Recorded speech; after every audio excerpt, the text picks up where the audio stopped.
नमस्कार, मैं हूं पीयूष त्रिपाठी और आप देख रहे हैं हमारा विशेष कार्यक्रम से तरह हमारे आप सभी दर्शकों का इस कार्यक्रम में स्वागत। दोस्तों, आज बात करेंगे आज के पंचांग के व्रत त्योहार की, साथ ही हम आपको आपका राशिफल भी बताएंगे। आज जो सबसे महत्वपूर्ण बात करने वाले हैं, हम चर्चा करने वाले हैं क्या कल 10 जून का जो ग्रहण है वह भारत पर या भारत के आसपास किसी प्रकार का कोई प्रभाव डालेगा। नंबर 1। नंबर 2, हम चर्चा करने वाले हैं वट सावित्री का व्रत कल होगा या नहीं, किस तरह की सावधानी रखनी चाहिए। आज इन्हीं विषयों पे चर्चा होगी, क्योंकि बहुत तरह के संदेह तैर रहे हैं और बहुत तरह की किंवदंतियों से लोग हलाकाने और लगातार इस तरह के फोन आ रहे हैं। तो इसके अलावा फिर फोन कॉल्स होंगे, आपके सीधे फोन करके अपने प्रश्न पूछ सकते हैं। हमारा फोन नंबर है 0771400877। आपसे आधे घंटे तक लगातार ये फोन लाइन खुली रहेगी और हमें आपके फोन का इंतजार रहेगा। तो चलिए कार्यक्रम की शुरुआत करते हैं, जानते हैं आज का पंचांग। आज शुभ संवत 2078 1943 सूर्य उत्तरायण का ज्येष्ठ महीने के कृष्ण पक्ष की चतुर्दशी तिथि दिन बुधवार, चतुर्दशी दोपहर को 1:59 तक, कृत्तिका नक्षत्र दिन को 8:44 तक। आज चंद्रमा वृषभ राशि में होंगे। आज का राहु काल 12:03 से 1:43 तक होगा। तो दोस्तों, ये तो था पंचांग। अब बात करते हैं जी 10 जून 2021 को पड़ने वाले सूर्य ग्रहण की।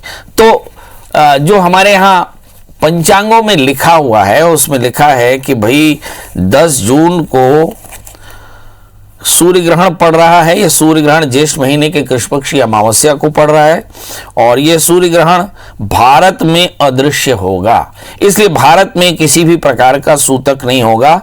ये ग्रहण दक्षिणी अमेरिका, दक्षिणी पैसिफिक आदि में दृष्टिगोचर होगा। तो इसके मतलब ये हुए कि 10 जून को जो ग्रहण पड़ रहा है उसका भारत में कोई प्रभाव नहीं पड़ रहा। इसलिए जितने भी संभावनाएं, जितनी भी कयास, जितने भी प्रकार के प्रश्न हैं यहीं पर आकर खत्म हो जाने चाहिए। ना तो सूतक होगा, ना सूतक की चर्चा होगी, ना सूतक का भय होगा और ना सूतक की सावधानी। अब दूसरा प्रश्न आता है कि वट सावित्री का व्रत कब होना चाहिए। तो हम आपको बता दें कि ज्येष्ठ महीने के कृष्ण पक्ष की जो अमावस्या तिथि है वो दोपहर 4:23 तक रहने वाली है। जी, दोपहर 4:23 को 10 जून तक रहने वाली है और रोहिणी नक्षत्र होगा 11:45 पे, धृति योग होंगे और कुल मिलाकर के स्नान दान श्राद्ध की अमावस्या होगी। और हम ये देख पा रहे हैं कि शनि जयंती भी अपने नियत तिथि यानी 10 जून को मनाई जाएगी और साथ में वट सावित्री का व्रत भी 10 जून को मनाया जाएगा। वजह बहुत साफ है कि ज्येष्ठ महीने के कृष्ण पक्ष की अमावस्या को वट सावित्री का व्रत मनाया जाता है, इसलिए व्रत उसी समय मनाया जाएगा, उसी तिथि पर मनाया जाएगा, क्योंकि ग्रहण नहीं है। चलिए अब एक बार फिर से हम अपने मूल विषय पर आते हैं। आज चर्चा शनि जयंती की करेंगे, आज चर्चा वट सावित्री की करेंगे। शनि जयंती ज्येष्ठ महीने के कृष्ण पक्ष की अमावस्या तिथि को मनाई जाती है। इसे शनिश्चर अमावस्या या शनि जयंती के नाम से जाना जाता है। इस साल ये जयंती 10 जून को है। एक किंवदंती थी कि भाई 10 जून को सूतक लग रहा है क्योंकि ग्रहण है। बिल्कुल नहीं, ग्रहण भारत में दृश्य नहीं, इसलिए सूतक नहीं होगा। मतलब शनि जयंती भी 10 जून को मनाई जाएगी। वट सावित्री इस साल का पहला सूर्य ग्रहण भी है। वट सावित्री व्रत का नियम भी है। तो शनिदेव को न्याय के देवता के रूप में माना जाता है। शनि व्यक्ति को उनके कर्मों के आधार पर फल देते हैं। इस दिन शनिदेव की पूजा का विधान है और जीव सेवा करना चाहिए। शनि जयंती के दिन यानी कल, इस दिन विशेष कृपा होती है यदि आप भगवान शनि की प्रियता प्राप्त करें तो। अब सवाल यह है कि भगवान शनि कैसे प्रसन्न होते होंगे। हमारे यहाँ बोलते हैं वितरणम दानम प्रोक्तम वैतरणीयति। बाजार में जाकर के सब्जी वाली भाजी वालियों से कुश्ती करते 2-2 पैसों के लिए शनिवार के दिन जाकर व्रत कर लें और ये मान लें कि शनि जी प्रसन्न हो जाएंगे, तो मुझे ऐसा लगता है ऐसा नहीं होता होगा। क्योंकि शनि जिन लोगों के साथ न्याय करने के लिए संसार में है, अगर उन्हीं के साथ में आपने अन्याय किया, उनका शोषण किया, तो शनि जयंती में भूखे रहने से या तेल देने से आपका भला नहीं होने वाला। इसलिए बिल्कुल जान लीजिए कि इस शनि जयंती में कोरोना काल में आपको जीव सेवा करनी, जीव दया करनी है, अधिक से अधिक दान करना, अधिक से अधिक अपने स्टाफ की सैलरी बढ़ानी ताकि आपका फायदा हो सके। इस दिन तेल का दान करना चाहिए, तिल का दान करना चाहिए। भगवान शिव को, भगवान शनि को तिल से बने हुए लड्डुओं का भोग लगाना चाहिए और षोडशोपचार से भगवान शनि की पूजा करनी चाहिए। तिल से भगवान का अभिषेक करना चाहिए और कहते हैं कि ऐसा करने से सारे कष्टों की निवृत्ति होती है। इस दिन दशरथ जी ने शनि स्तोत्र का निर्माण किया, उस दशरथ कृत शनि स्तोत्र का पाठ करने से भी शुभ फल की प्राप्ति होती है और उत्कृष्ट फल मिलता है यदि आप जीव सेवा करें। इस दिन व्रत करना चाहिए, व्रत मतलब एकाहार एकासना करें, नमक तेल का त्याग करें। इस दिन स्नान करते समय थोड़े से तिल मिला करके स्नान करें तो बहुत अच्छा। और स्नान करने के बाद, भगवान की पूजा करने के बाद छाया पात्र का दान करना है। छाया पात्र क्या होता है? कांसे का कटोरा होता है, उसमें तेल डाल करके अपना चेहरा देख करके और दान कर देना चाहिए, इससे सारे कष्टों की निवृत्ति हो जाती है। इस दान करने से सारे कष्टों की निवृत्ति होती है, ऐसा माना जाता है, इसलिए छाया दान को बड़ा महत्व दिया।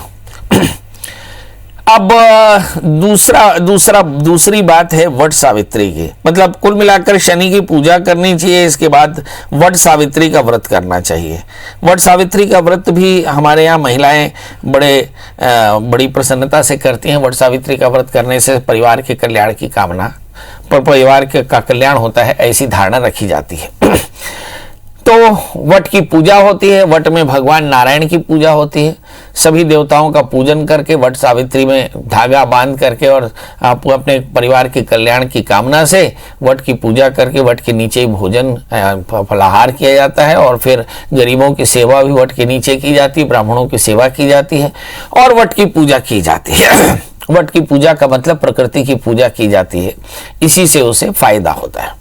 तो अब 3 महत्वपूर्ण बातें कि कल वट सावित्री भी है, कल सूर्य ग्रहण भी है और कल शनि जयंती भी है। चूंकि ग्रहण नहीं दृश्य होगा इसलिए शनि जयंती भी अपनी यथावत समय पर मनाई जाएगी और वट सावित्री का व्रत भी महिलाएं खूब अच्छे से कर सकती हैं। अब सवाल यह है कि क्या नहीं करना चाहिए। तो इस बड़े दिन में, चूंकि बहुत बड़ा दिन है, बहुत तरह के उत्सव हैं, तो कोशिश करें आप ब्रह्मचर्य का पालन करें, एकाहार एकासना करें, किसी का दिल न दुखाएं, है ना। स्त्री पुरुष बालक बच्चों का, सभी का, वृद्धों का सम्मान करें। जल्दी से उठ करके स्नान कर लें, स्नान करके और भगवान सूर्य को अर्घ दें, आदित्य हृदय स्तोत्र का पाठ करें और फिर सुंदर गौरी गणेश कलश नवग्रह षोडश मातृका के साथ भगवान शनि की पूजा करें, भैरव के मंत्रों का जप करें, काले तिल का दान करें, दीप का दान करना चाहिए। 2 दीप जरूर दान करना चाहिए, एक दीप भैरव के लिए और दूसरा दीप शनि के लिए।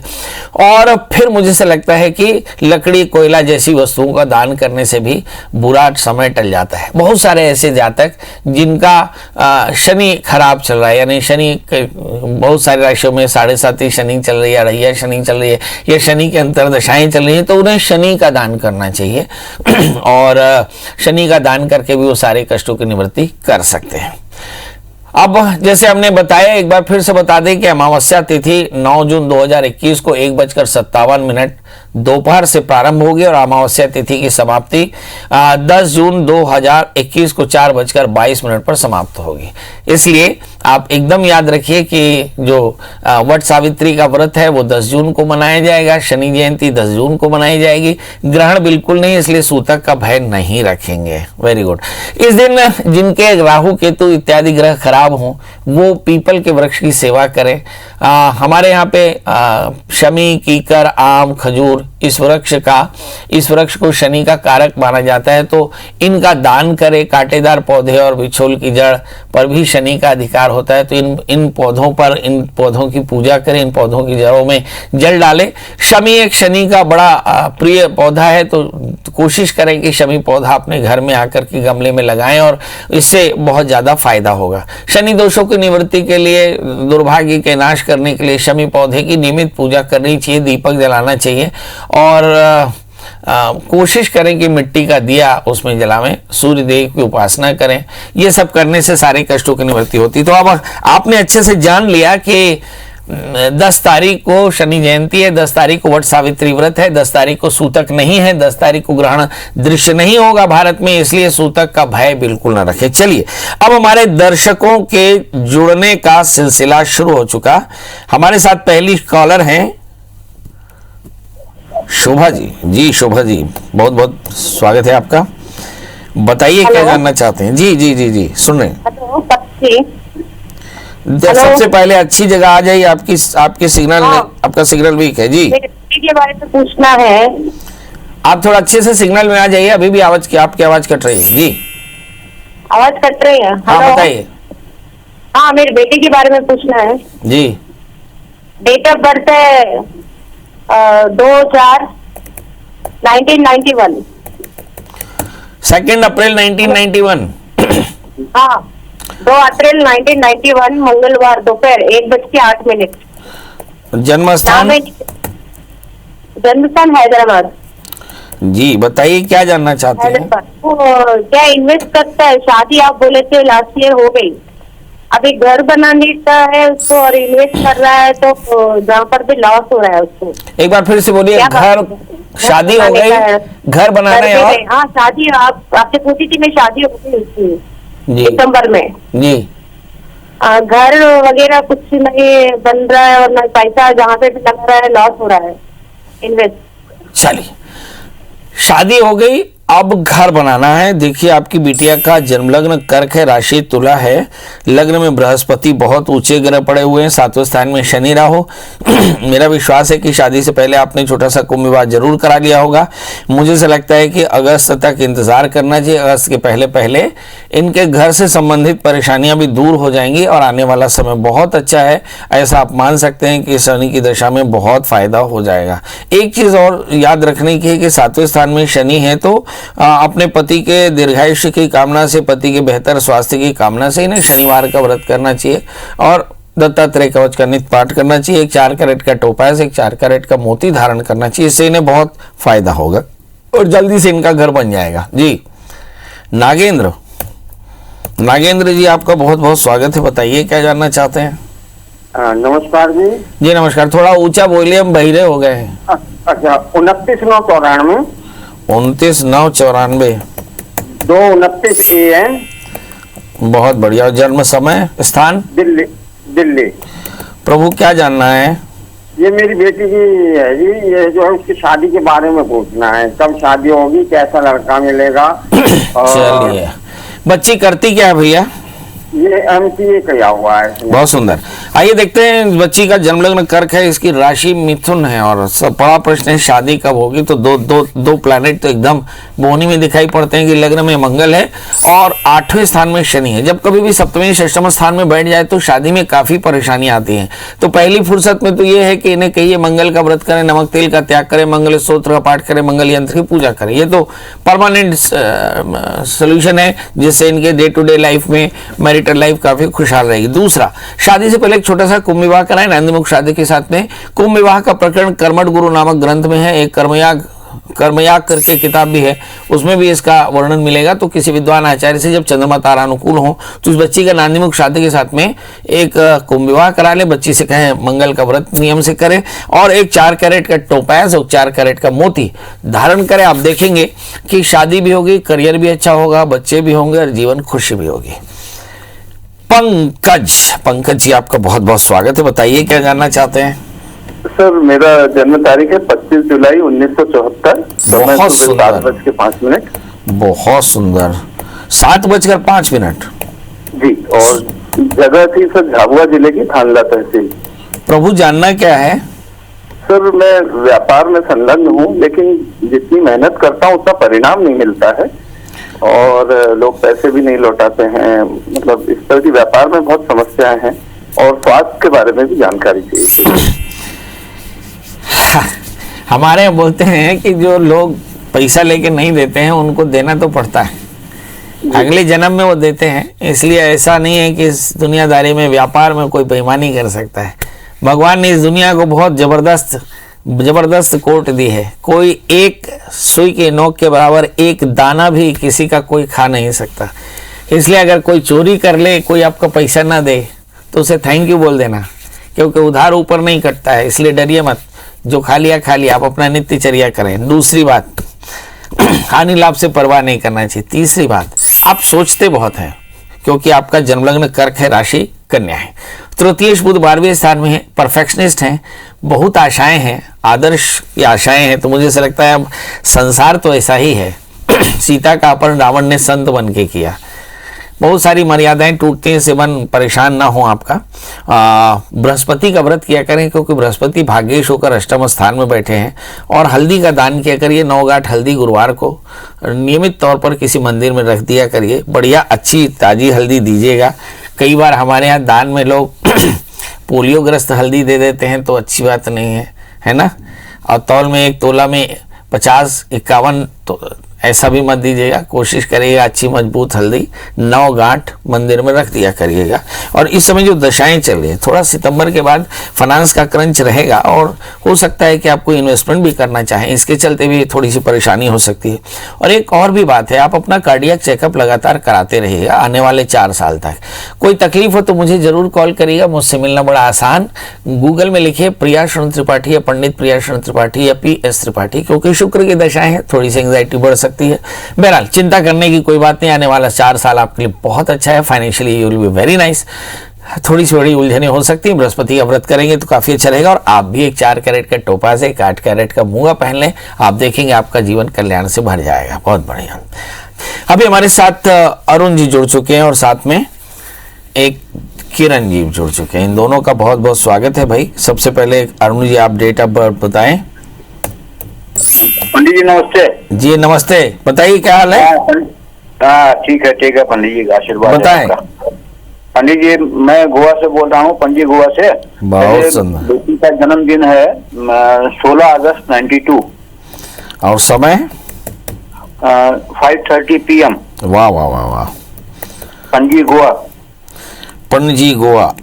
जी गोवा की स्पेलिंग क्या है भाई? बहुत बढ़िया, GOA बताएं। जी अरे पंडित जी इसका विवाह वगैरह कहीं करवा दीजिए, शादी वादी करवा दीजिए, जो कोई आशीर्वाद भेज दीजिए। हाँ आशीर्वाद भेज दिया। अगले साल अप्रैल 22 के बाद इसकी शादी होगी, तब तक आप थोड़ा सा धीरज रख लीजिए, है ना। अच्छा। पर शादी से पहले इनका कुंभ विवाह करा दीजिएगा। लग्न में शनि है और शादी इनकी मर्जी से होगी, इसलिए चिंता बिल्कुल मत करिए। शादी के लिए लड़का भी आपको ढूंढने नहीं जाना पड़ेगा, आपको एक पंडित ढूंढने जरूर जाना पड़ेगा कि इसका कुंभ विवाह करा दें। किसी भी चंद्रमा तारा अनुकूल अभी जुलाई तक बहुत अच्छा मुहूर्त है। कोई अच्छा लड़का देख कर, एक अच्छा मुहूर्त देख करके आप इसका कुंभ विवाह नांदीमुख श्राद्ध के साथ करा दें। और वर्ष 2022 में अप्रैल से लेकर के और 1 वर्ष के भीतर इसकी शादी होगी। शादी के बाद इसका जीवन भी काफी अच्छा होगा। दामाद आपको घर के बैठे मिलेगा, इसलिए बहुत ज्यादा ढूंढने की कोशिश भी न करें। इस बच्ची को एक 4 कैरेट का पन्ना और 4 कैरेट का जामुनिया धारण करा दें बस। हमारे साथ अगली कॉलर किरण जी हैं। किरण जी आपका बहुत बहुत स्वागत है, बताइए क्या जानना चाहते हैं। किरण जी मेरी आवाज मिल रही हो तो फटाफट बताएं, क्योंकि समय कम है। बेटे के बारे में पूछना था, उसका भविष्य के बारे में आगे। हाँ उसका डेट ऑफ बर्थ है 17 नवंबर 92। और समय है रात को 12:30 और जन्म स्थान कोरिया बैकुंठपुर। जी क्या जानना चाहती हैं? इसके भविष्य के बारे में, इसकी शादी और इसकी नौकरी वोकरी का कुछ समझ में नहीं आ रहा पंडित जी। ये लड़का है लड़की है? लड़का। ये आपके क्या लगते हैं? बेटा है हमारा। अच्छा आपका बेटा है।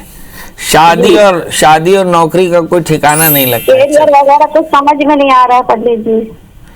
अच्छा तो पहले शादी होनी चाहिए, नौकरी? पहले नौकरी पंडित जी। अच्छा अभी नौकरी नहीं करते हैं ये? अरे ऐसे ही हल्का पुल्का कुछ है, कोई खास नहीं है अभी। अच्छा और मतलब पढ़ाई क्या की है इन्होंने? ये BE किया हुआ है। बहुत बढ़िया। चलिए आप हमारे यहाँ, हमारे दर्शकों में एक अवेयरनेस तो जरूर आ जानी चाहिए कि लोग मुझसे प्रश्न पूछते हैं, पंडित जी बताइए कि नौकरी कब लगेगी। तो मैं सोचता हूँ कि अब नौकरी लगाने का काम भगवान शिव करेंगे, स्वास्थ्य का डिपार्टमेंट धन्वंतरी करेगा, सरकारों से कोई प्रश्न नहीं होने चाहिए।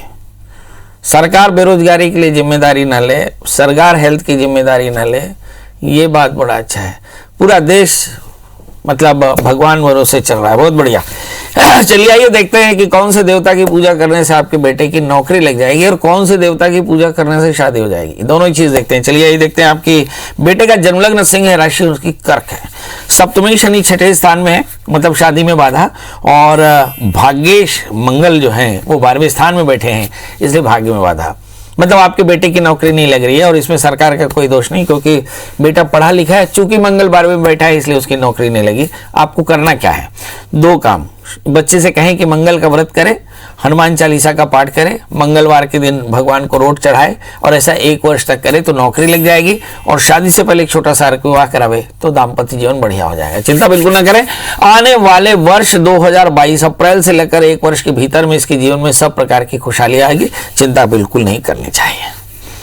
चलिए अब आपसे विदा लेने का समय भी हो गया। जाते जाते वही एक बात कि अब पानी गिरने वाला है और छत्तीसगढ़ या आसपास के क्षेत्रों में भी प्री मानसून बरस चुका होगा। आपने काफ़ी परेशानियां देखी हैं, ऑक्सीजन की किल्लत भी देखी है। आप तो ऑक्सीजन की किल्लत कोरोना महामारी में देखे हैं। आप कल्पना करिए कि ऑक्सीजन सही में एटमॉस्फेयर में भी कम हो जाए तो क्या होगा, तो उस समय बड़ी भयानक स्थिति होगी। कोशिश ये करिए कि 1 वृक्ष पीढ़ियों के लिए कम से कम अपने लिए ऑक्सीजन के 1 पेड़ जरूर लगा लीजिए, ताकि आप बता सके कि आपने अच्छे नागरिक होने का धर्म पूरा किया। और घर में 5 हो तो 5 लगाए, 1 वृक्ष पीढ़ियों के लिए। उसके बदले आपको हमारा परिवार क्या देगा, तो मैं PS त्रिपाठी निजी तौर पर आपको एक पूरा फैमिली सेशन फ्री में रहेगा ज्योतिष का, जिसमें आप आराम से 1 दिन मुझसे चर्चा कर सकते हैं। नंबर 2, कोरोना अभी गया नहीं, बहुत कोरोना की कमी रहती तो बहुत अच्छा लग रहा है, पर आप असावधान ना हो जाएं। जब तक दवाइयाँ नहीं हैं, जब तक इसकी दवा ईजाद नहीं, तब तक आपको सावधानी रखनी चाहिए। अपने घर में रहें, भीड़ से बचे रहें, कोरोना के लिए बहुत सावधान रहें। याद रखें कोरोना भी गया नहीं और दवा आपके पास अभी है नहीं। चलिए तो इन्हीं नसीहतों के बाद अब आपसे विदा लिया जाए। कल फिर हाजिर होंगे किसी नए विषय के साथ, तब तक हमें दीजिए इजाजत। नमस्कार।